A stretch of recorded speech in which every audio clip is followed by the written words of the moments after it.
Today is September 3 mga ka-riders. Hindi pa rin maganda ang panahon natin at kahapon nga po ay kadadaan lang ng bagyong Enteng. Buti ho namaybay lang siya sa dagat, hindi sa lupa. Nga lang talaga marami na apektuhan po ng pagbaha.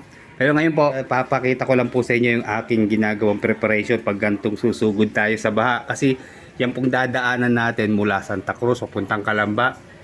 Marami pong bahaan yan. Kaya aalamin natin ang sitwasyon kung passable na ba siya. Ang una ko pong pinagmamalasakitan syempre yung gamit natin, hindi ho ito pwedeng mabasa kaya ang gagawin natin, babalutin natin ito ng ano ba magandang pambalot. Ang ginagamit ko po garbage bag. Siguradong hindi ho papasok ang tubig kesa ron sa mga ibang pang ano kunyari water resistant, pero sa totoo pinapasok pa rin ng tubig. Kaya yung garbage bag, yan ang gagamitin natin pambalot para talagang hindi mababasa. Camera po kasi laman ito hindi pwedeng mabasa. Mabasa na tayo at mura naman ang paracetamol kaysa sa papagawa ng camera.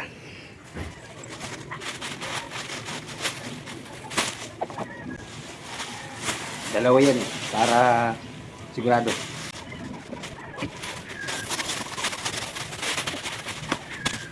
Ayan, para hindi naman siya mukhang basura tignan.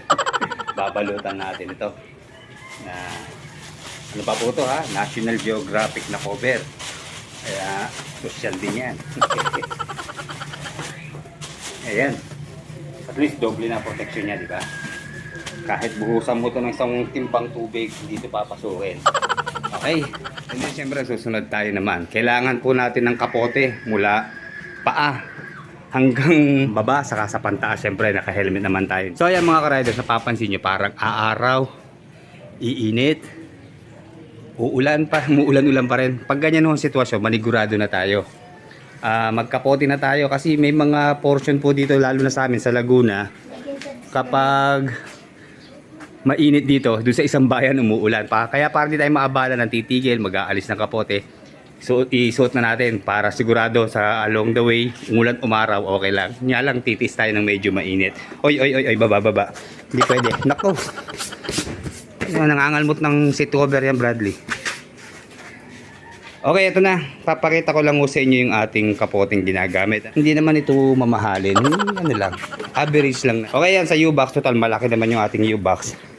Hindi na muna ako nagpalagay ng top box. Medyo nabibigatan na ako Ayan. Naka-ready to. Ayan, motorcycle cover. Lagi tayo magdala para kung iiwanan natin sa parking, umulat umaraw, protected siya. And then dito, binukod natin yung lalagyan ng ating kapote. Ayan. Pati sa paa, yung pang-cover sa sapatos, meron po yan, kompleto. And then, syempre, tali. Pag meron tayong kakargahan, ayan, meron yung garterized na tali. And then dito, yung ating ORCR, ayan. Hindi naman siya waterproof, pero hindi naman siya basta-basta papasukin ng tubig. Mga mahalagang documents saan dito. Para sa LTO yan, syempre. Okay.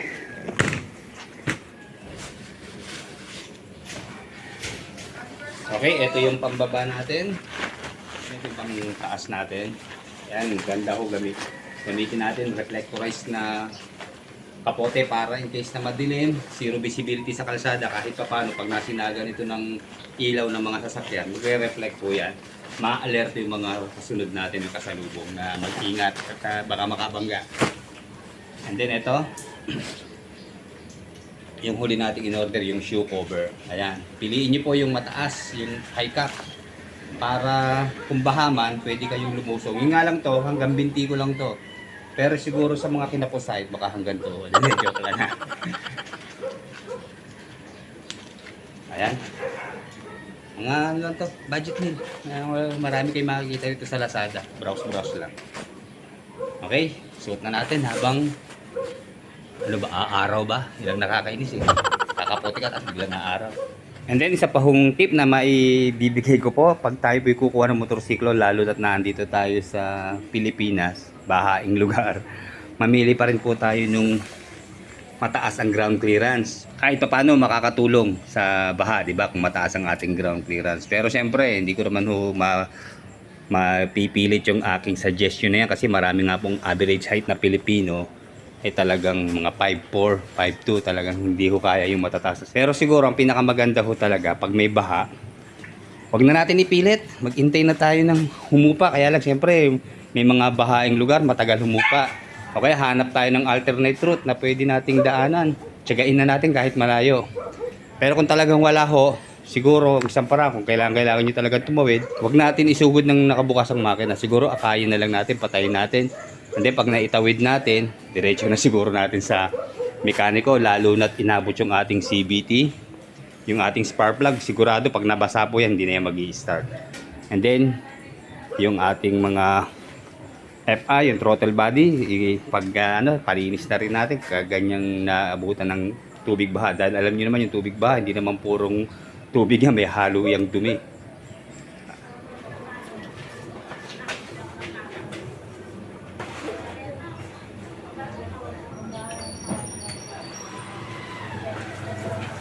Ayan, balot sa balot na tayo. Sigurado, hindi na tayo papasukin ng tubig ito. Yun lang, maliligo tayo ng pawis, mainit. Okay, pero pinakamahalaga, protected pati yung ating iba pang gamit nandito sa ating chest bag. Okay, ayan, pwede na rin tayong lumusong sa baha. Yun nga lang, hanggang binti lang. Okay, let's go! And then of course, ito kailangan natin. Ayan, itong cellphone holder sa helmet para makita nyo po yung status ng ating dadaanan. Okay, bago umalis, syempre, painit muna tayo ng siguro mga 2 to 3 minutes para mag-circulate yung kanyang oil. Hindi yung arangkada agad pagka bukas. Galiin na po natin yung mga karada. Very basic naman po yun. Yan, alam nyo naman, itong ating cellphone holder, maingay ito pag na maluwag. Then, check po natin kung okay ba ating gulong. Kaya ito kahapon lumambot to medyo okay na, matigas. Then sa likod, okay, matigas din. And then check ang preno sa back, sa rear, okay naman. Sa front, okay, equally responsive. And then syempre gas, full tank. Yun lang yung ating coolant. Hindi ko na monitor, nilimutan ko. Siguro pagbalik, i-check natin. Pero bahira naman tayong tumakbo ng malayo kalimit na Kalambala. Tingin ko okay pa naman to.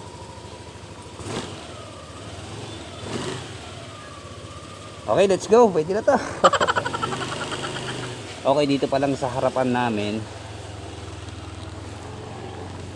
baha na. Pero ito, isang araw lang to, mabilis naman yan humupa.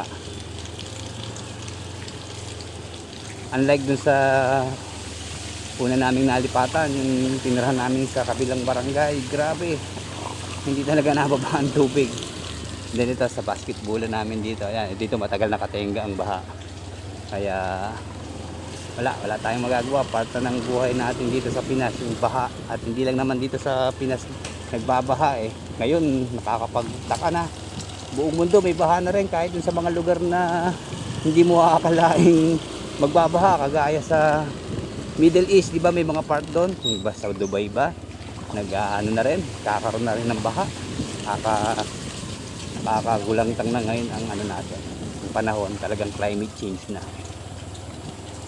Maaraw, panahon ng tag-araw, bumabagyo, umuulan. Pero gumaganda na panahon at papalayo na naman si Enteng dito sa ating bansa, papunta na ng norte. At ito, nasa highway na tayo.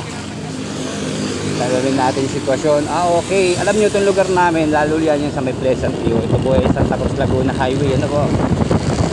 Dito, pag talagang malakas ang ulan, dagat yan. Tumatawid ang yan, tubig baha. Kasi mga palayan yan. Ayan, dito, not passable talaga to pag talagang sobrang lakas na ng ulan. So ngayon, buti naman mabilis sumupa yung tubig baha. Ayan, passable na siya.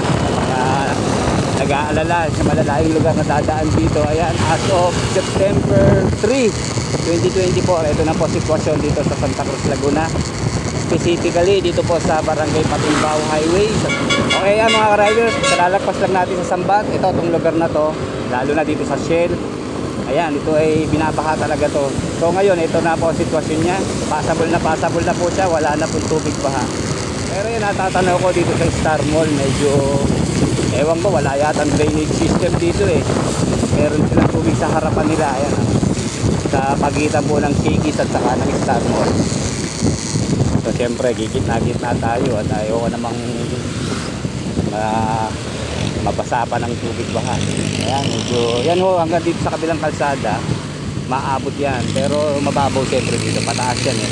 Kaya yan, sa Kikis, kaya wala muna ang customer. Okay, lalo itong lugar na to, ayan, dito tumitigil ang mga sasakyan eh, dahil sa lalim po dito. Buti naman, salamat sa Diyos, at ano na, bumaba na siya.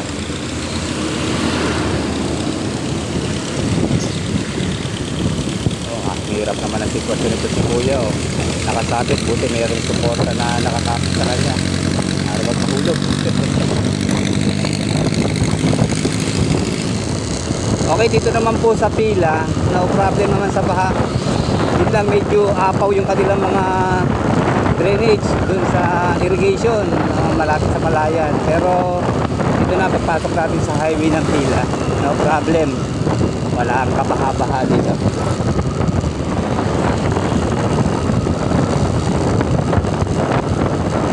Kita nyo mga ka-riders, so, pagdating dito sa pila mukhang uulan.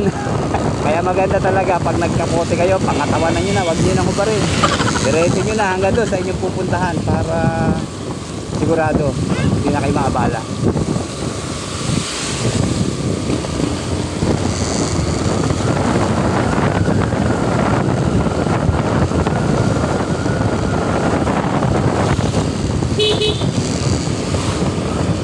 Okay, dito naman po sa Victoria, ito itong lugar na to, ito lang ang bahaing part dito eh. Pero dito ho, ayan, sa pinaka-landmark ng Victoria, ayan yung intersection na may mga itik. Wala nang baha ho dito, ayan. Possibly hanggang doon sa Bay, okay na yan. Kasi ito, nung mga nakaraang bagyuhan, talagang baha ho dito. Ayun, malapit na tayo pumasok sa boundary ng Kalawan at Victoria.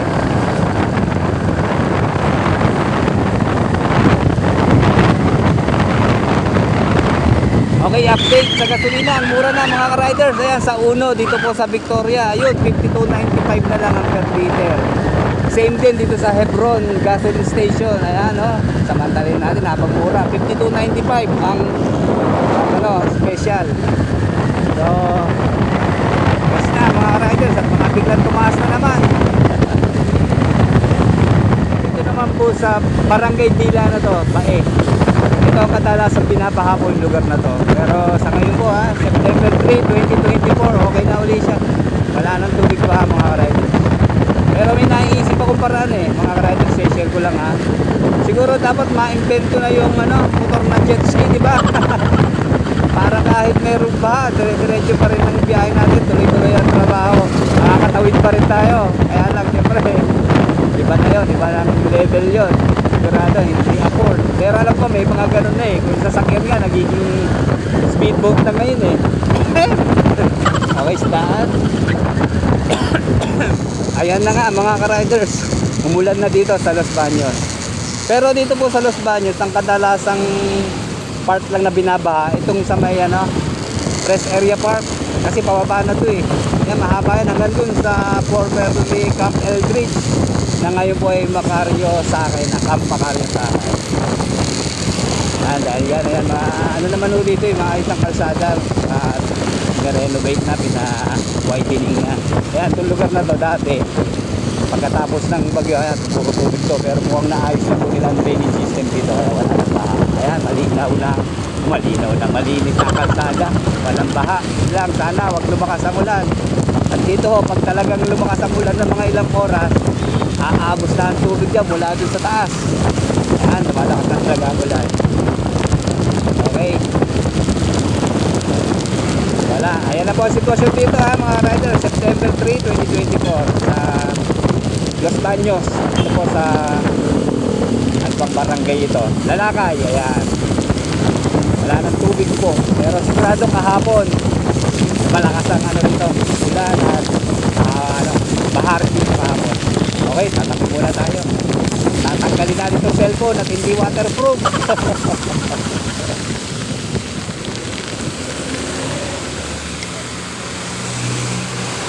wala tayong malilima. Lilili muna tayo, ha? Para masira si cellphone. Okay, sige mga ka-riders, hanggang dito na lamang po. At papasok pa tayo ng trabaho eh. Paalala lang po ng inyong Kuya Jun sa Pungan. Sa trabaho, pwede ho tayong magpahinga pero huwag titigil. Kung magre-resign, siguraduhin may lilipatang ibang trabaho. Bawal magkasakit, alagaan ang sarili, at mostly bawal tamarin at marami tayong gastusin. Okay, like, comment, and subscribe po sa ating channel mga riders. Ingat po tayong lahat.